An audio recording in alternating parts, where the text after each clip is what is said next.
So imagine you go to a grocery store to buy apples, and there are two bins. The apples in each bin look largely the same, but one is labeled GMO, genetically modified organism.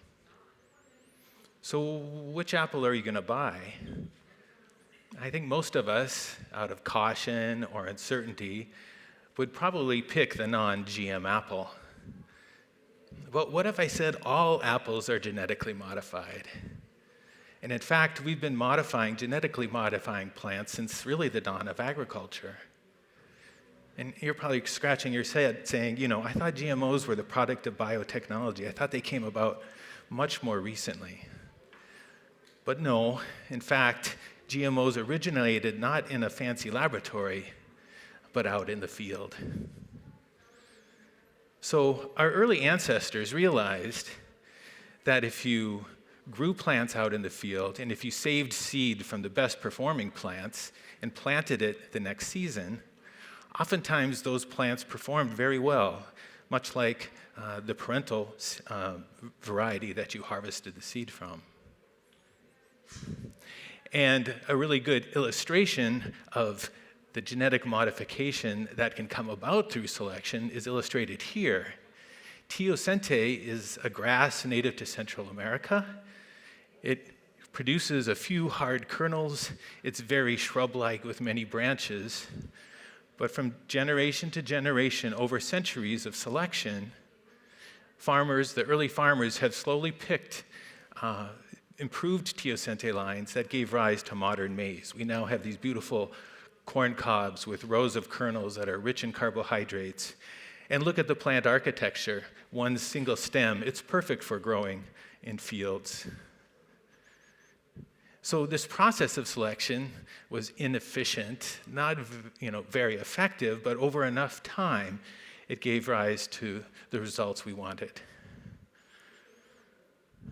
So in the past century, we came to understand that inheritance is conferred by DNA, the genetic material. And it's changes in this DNA that allow for changes in plant morphology and provide the traits that we're interested in for agriculture. We also learned that we can mix and match very deliberately DNA from two different parents. So here we have one tomato parent, which is short in stature, producing large fruit, and another that's tall with much small fruit. If you cross these, you'll mix and match their genetic material, and ultimately you can result in the outcome you want, a tall tomato plant that produces abundant, large fruit. So this is clearly genetic modification. And in the latter part of the last century, we developed methods to determine the DNA sequence of the genetic material. So we could determine the sequence of both parents and the progeny, and really learn what was inherited to give rise to the plant we want. Now, we don't even need to make or allow the plant to grow to full maturity. We can take a little seedling, make a little bit of DNA, and survey that DNA, and have a pretty good idea of what that plant will look like, what it will produce when it matures. So this was clearly a big step in increasing the effectiveness of creating new crop varieties. So then comes biotechnology. About 40 years ago, we developed methods wherein we could take DNA from one organism and add it to another. So in agriculture, we took genes from bacteria, which when inserted and expressed in a plant, would confer resistance to chemicals that kill weeds, herbicides. What that meant is our genetically modified plant that's expressing this bacterial gene would grow. We could spray the herbicide on the field. The weeds would be killed, but our crop would persist and produce well. Similarly, we could take genes from bacteria that would confer resistance to pests and pathogens. So now it's a very deliberate and also very effective means of crop improvement. And this technology has really only been applied to a handful of species: corn, soybean, cotton. But in all of those where it's been deployed, we see really remarkable improvements. We don't need to use nearly as much pesticides. Yields increase 20%. Farmers are able to make more money on the crops that they grow. But somehow, the use of this technology seemed to have crossed a line. Sure, it produces well in the field, but do we want it on our dinner table? Most of us felt that, perhaps we've gone a little bit too far in this process of genetic modification, even though in reality we've been practicing it in one form or another for centuries. So about 15 years ago, yet another technological advance was made. This is gene editing. We now have tools that allow us to go into the cell, into a plant cell, and make very precise modifications to the DNA. Now remember, plant genomes are billions of bases, and we can modify one or a few at a time to create plants with the desired traits that we're interested in. So in my lab at the university, we developed quite a powerful gene editing platform. And as an academic scientist, I knew this had a lot of potential for basic plant biology.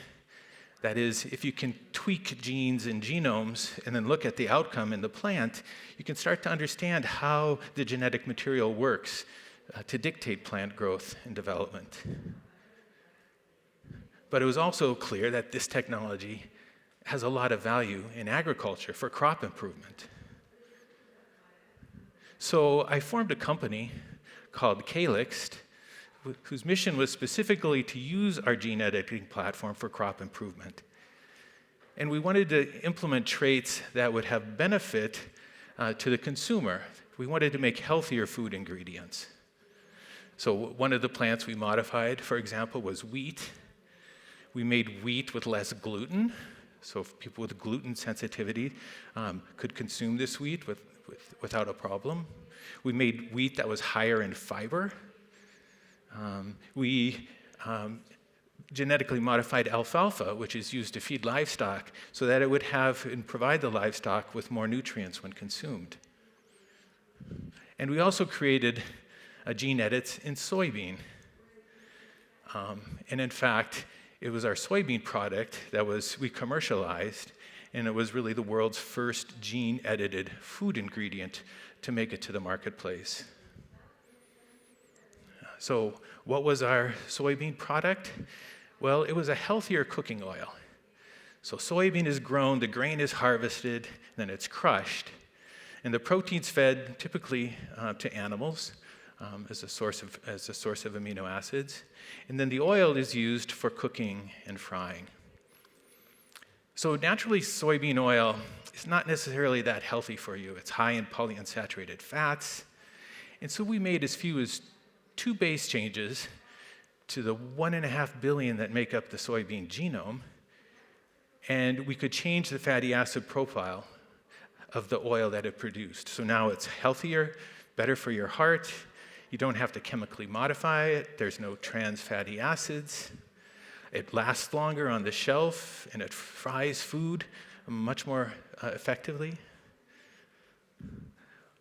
But like with gene addition, the science got a little ahead of ourselves. The public was still a little concerned about, is this technology safe? Is it okay?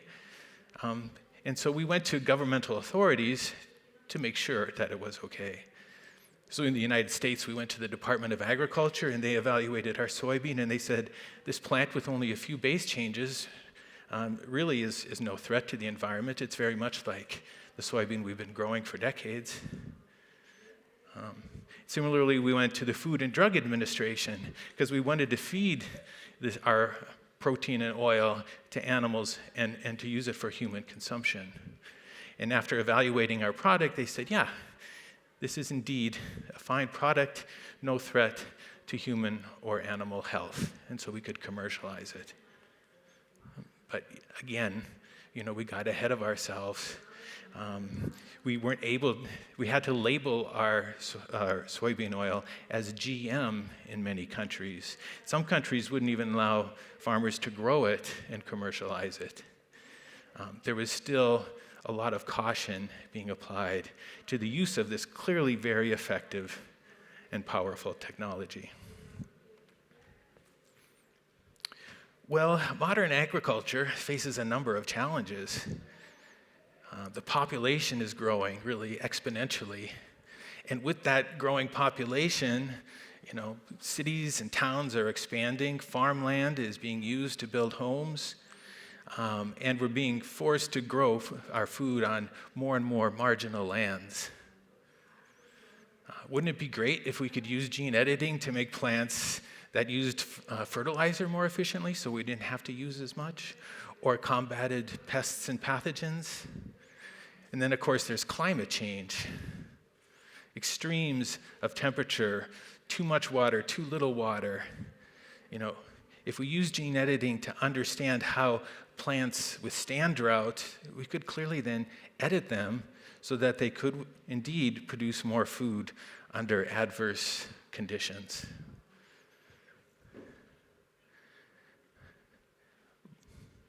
So we're back to the apples.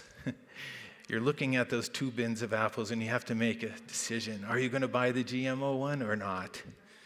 And I hope I've convinced you that all apples are genetically modified, whether through selection over centuries, whether through intensive breeding programs.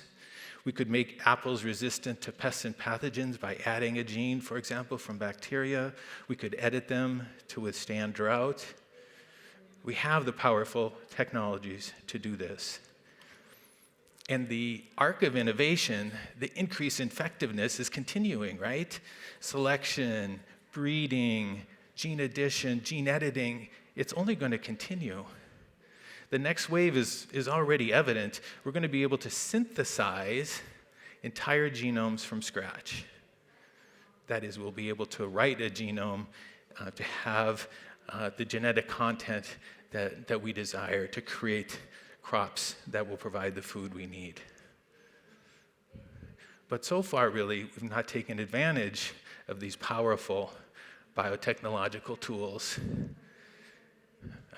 So far, we're putting them on a shelf and not really using them to create the food that we need to feed this growing world population. So, are we going to put it on the shelf? Are we going to use this technology to its full potential? That's a question that we all have to address and answer. Thank you.